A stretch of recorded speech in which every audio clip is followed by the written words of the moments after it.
cienījamie represētie, karavīri, godātie Latvijas iedzīvotāji.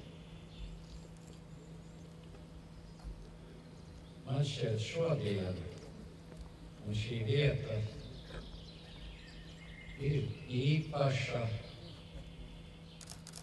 no daudziem viedokļiem. Pirms braucot uz šejieni, es ilgāku laiku centos saprast, kas te ir noticis un kāpēc ir noticis. Ja man šķiet, es vismaz neesmu atradis smagāku periodu Latvijas karavīriem, jebkuros laikos,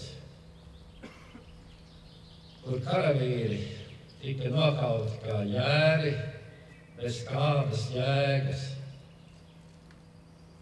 Man šķiet, ka šī situācija tomēr ir jāizvērtē, jānovērtē un jāizdara pareizi secinājumi, lai nekad vairāk tā neatkārtotos.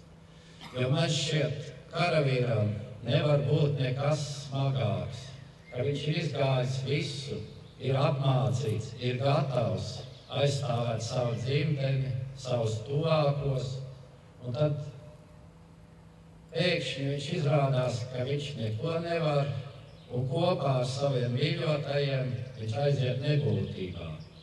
Būdams karavīrs, man šķiet, ka lielāku sodu nevienam cilvēkam uzlikt nevar. Man tiešām tā sajūta ir tāda, ka tie cilvēki ir pārdzīvojuši tik daudz,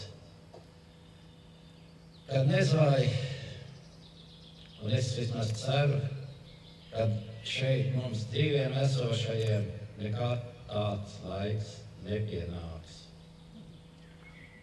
Un tas ir visu mūsu rokās, kā mēs rīkosimies.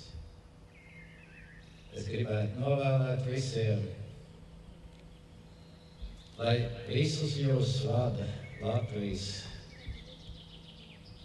lielākais spēks, gudrība, jo tikai ar kara spēku nevienmēr var visu uzvarēt.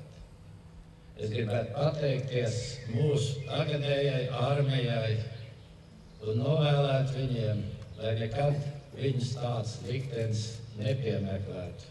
Vienalga, kurā pasaules malā viņi būtu, lai aizstāvētu mūsu valsts intereses. Lai mums visiem veicās. Paldies!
otrkāju. Jā, vai negribēju.